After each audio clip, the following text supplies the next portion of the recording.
कहानी की शुरुआत होती है मंगलपुर नाम के एक पुराने गांव से, जहां चार दोस्त घूमने जाते हैं। बारिश और ट्रेन की देरी की वजह से उन्हें वहां रुकना पड़ता है। वहां उन्हें एक बुजुर्ग आदमी मिलता है जो उन्हें इस गांव की एक ऐसी सच्चाई बताता है जिसे सुनकर किसी की भी रूह कांप जाए। वो बताता है इस गांव में एक खतरनाक क्रेचर रहता है जिसे बदूसुर कहते हैं। ये एक इंसान नुमा चमगादड़ जैसा दिखता है। इसकी कहानी बड़ी दर्दनाक और पुरानी है। वो बताता है कि एक असुर कन्या और देवता के बीच प्यार हुआ, जिसके नतीजे में एक बच्चा पैदा हुआ। देवताओं और असुरों ने इसे अपनाने से मना कर दिया और देवताओं ने उन पर हमला किया। अपने बच्चे को बचाने के लिए असुर कन्या ने उसे अंधेरों के राजा को सौंप दिया। वही बच्चा चमगादड़ों के बीच में पैदा हुआ और बददुआओं के कारण एक शक्तिशाली बदसुर बन गया। उसने शिवजी से वरदान पाया कि उसकी मौत या तो उसके खुद के हाथों से होगी या उसके किसी वंशज के हाथों होगी। जिसके बाद अब कहानी लंदन शिफ्ट होती है, जहाँ अर्जुन को देख पाते हैं। वो अपने परिवार के साथ रहता है और उसकी एक बहन भी है जिसका नाम मीरा है। अर्जुन की बहन मीरा राहुल से प्यार करती है, लेकिन राहुल का परिवार बहुत ही ज्यादा अंधविश्वासी है। वो मीरा की शादी किसी भी जगह करने को तैयार नहीं होते और यही हमें मालूम चलता है अर्जुन पर बहुत ही कर्ज है। अचानक उन्हें पता चलता है कि इंडिया के मंगलपुर में उनका एक बहुत ही बड़ा और पुराना महल है जो उनकी माँ के परिवार से उन्हें मिला है। अर्जुन को लगता है कि अगर वो मीरा की शादी उस महल में करवा दे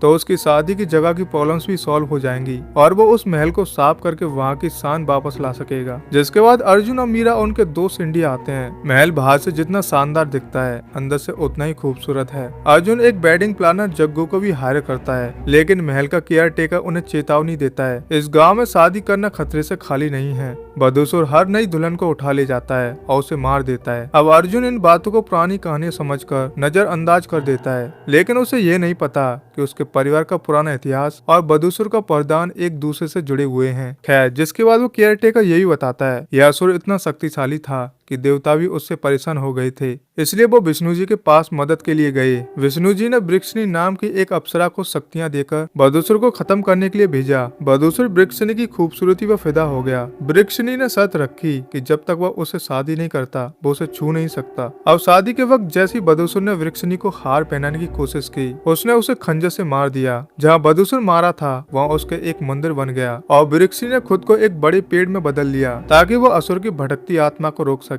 अब कहानी वापस अर्जुन और उसके महल पर आती है। अर्जुन जब इंडिया आ रहा था तो ट्रेन में उसकी मुलाकात प्रिया से हुई थी, जहां उसने प्रिया की जान बचाई थी। प्रिया एक राइटर है और इस गांव की पुरानी कहानियों पर रिसर्च कर रही है। जिसके बाद सब लोग महल पहुंच जाते हैं। अब शाम को महल में वायरिंग करते वक्त अर्जुन को एक जोरदार बिजली का झटका लगता है। प्रिया वहां पहुंचती है और उसे सीपीआर देकर उसके जान बचाती है। अर्जुन प्रिया को देखकर बहुत ही खुश होता है और उसे अपनी बहन की शादी में आने को न्योता देता है। अब अर्जुन का इलेक्ट्रिशियन बल्ली, जो जग्गू का भांजा है, काफी शरारती है, लेकिन एक रात उसके साथ अजीब होता है। एक चमगादड़ उस पर हमला करता है और ऐसा लगता है कि बल्ली पर किसी बुरी आत्मा का साया हो गया है। अर्जुन और जग्गू जब बल्ली का पीछा करते हैं तो वो उसी पुराने चमगादड़ मंदिर और वृक्षनी के पेड़ के पास पहुंच जाते हैं। वहाँ काफी सारे चमगादड़ उन पर हमला करते हैं, जिससे वो डर कर भाग निकलते हैं। अब कहानी में ट्विस्ट आता है। अर्जुन को अचानक ऐसी चीजें और लोग दिखने लगते हैं जो बाकी किसी को नहीं दिखते, पर वो इन सब बातों को नजरअंदाज कर देता है। वो प्रिया को मंदिर के बारे में बताता है, जिसे सुनकर प्रिया भी दंग रह जाती है। अब अर्जुन प्रिया को महल के रहस्यों के बारे में बताने के लिए काफी एक्साइटेड था।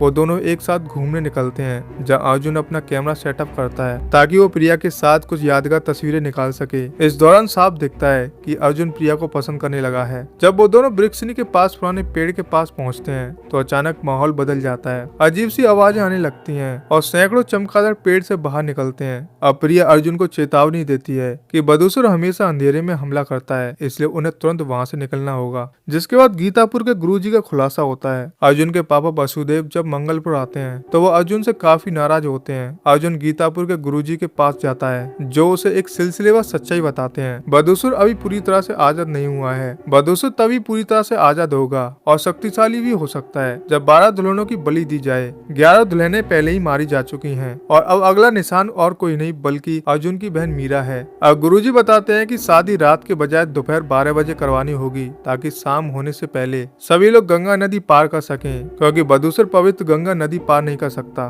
जिसके बाद एक पुराना रहस्य आता है सामने। अर्जुन को अपने दादाजी दुष्यंत की एक पुराने कमरे की चाबी चाहिए थी। वो एक दूसरे घर में जाता है जहाँ उसकी एक शख्स से लड़ाई हो जाती है। उसी वक्त एक गोली चलती है और अर्जुन के पापा भी वहाँ पहुँच जाते हैं। सब दंग रह जाते हैं जब उन्हें पता चलता है कि दुष्यंत अर्जुन के दादाजी हैं, अभी वो जिंदा हैं। दुष्यंत काफी गुस्से में और वो अर्जुन और वसुदेव को वहाँ से चले जाने के लिए कहते हैं। यहाँ से सबसे बड़ा मोड़ तब आता है और अर्जुन का सच सामने आता है। अर्जुन के पापा वसुदेव उसे एक ऐसी बात बताते हैं जो उसकी दुनिया हिला देती है। अर्जुन वसुदेव के सगा बेटा नहीं है। वसुदेव बताता है कि दुष्यंत एक शांत परिवार से ताल्लुक रखते थे और वो सालों से वधूसुर को रोकने के लिए पूजा पाठ और वेदों का सहारा ले रहे थे। अब कहानी इस मोड़ पर है जहाँ अर्जुन को अपने वजूद और वधूसुर के खतरे दोनों से एक साथ लड़ना है। क्या अर्जुन इस 12वीं बलि को रोक पाएगा? आपको क्या लगता है दुष्यंत क्यों गुस्से में है? क्या वो अर्जुन की मदद करेंगे? तो कमेंट करके जरूर बताएगा। खैर, जिसके बाद फ्लैशबैक के जरिए हमें बताया जाता है कि दुष्यंत का बेटा माधव दुष्यंत का सगा बेटा था। वो दोनों अपने महल में वेद पुराणों की पढ़ाई किया करते थे ताकि वधूसुर को कैद कर सकें। और वहाँ यशोदा आती है जो बच्चों को डांस सिखाया करती थी। वसुदेव अर्जुन के पापा जिन्हें हम जानते हैं और माधव दोनों ही यशोदा को पसंद करने लगे थे। अब एक दिन महादेव से एक बार पूजा के वक्त श्लोक पढ़ने में गलती हो जाती है,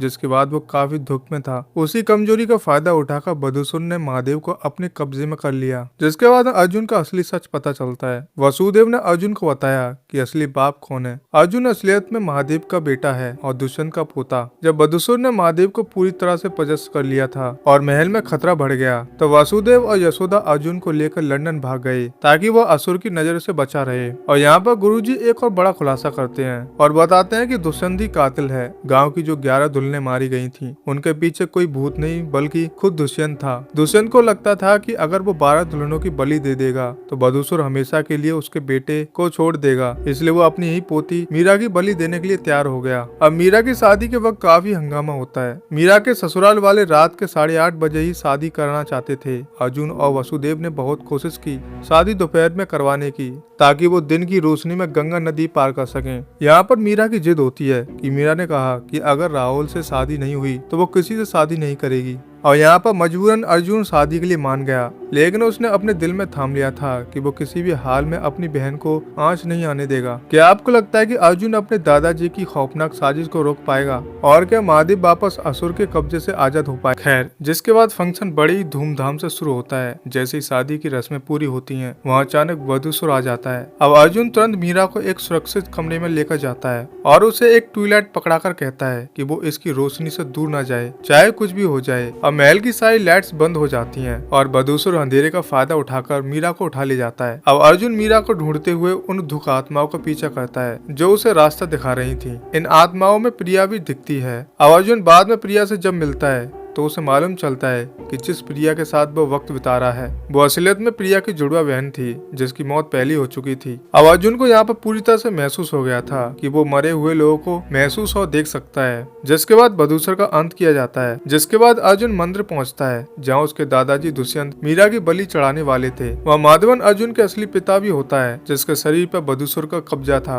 अर्जुन और वधूसुर के बीच घमासान लड़ाई होती है। यहाँ पर वधूसुर अर्जुन पर भारी पड़ रहा होता है। दूसरी तरफ वसुदेव और गुरुजी उस लॉक वाले रूम में मंत्र रिकॉर्डिंग मशीन को ऑन कर देते हैं। मंत्रों की शक्ति से वसुदेव कमजोर पड़ने लगता है। अब अर्जुन वृक्षनी की पवित्र पेड़ की एक लकड़ी तोड़कर वधूसुर को मार देता है। इस तरह उस असुर का हमेशा के लिए अंत हो जाता है। दुष्यंत भी इस लड़ाई में मारा जाता है। अब कहानी के अंत में अर्जुन का नया रूप आता है। अब कहानी वापस वही 4 लड़कों पर आती है जो शुरुआत में गाँव घूमने आए थे। वो उस बुजुर्ग आदमी से पूछते हैं कि क्या अर्जुन वापस चला गया। वो आदमी कहता है नहीं, अर्जुन अब भी इसी महल में रहता है और अपने पिता महादेव की आत्मा की मुक्ति के लिए दिन रात पूजा पाठ करता रहता है। आखिर में पता चलता है कि वो बुजुर्ग आदमी कोई और नहीं बल्कि अर्जुन ही है जो काफी बूढ़ा हो चुका है, लेकिन उसने आज भी गांव को बुरी आत्माओं से बचा रखा है। तो दोस्तों, तो ये थी 2026 की फिल्म वधूसुर की कहानी। इसमें हॉरर के साथ साथ परिवार के पुराने रहस्यों को बहुत ही खूबसूरत से मिश्रित दिखाया गया है। क्या आपको इस फिल्म का क्लाइमेक्स पसंद आया या आपने इसका कोई दूसरा एंड सोचा था? तो कमेंट करके जरूर बताइएगा। फिर मिलते हैं दोस्तों एक और बेहतरीन मूवी के साथ। जय हिंद दोस्तों।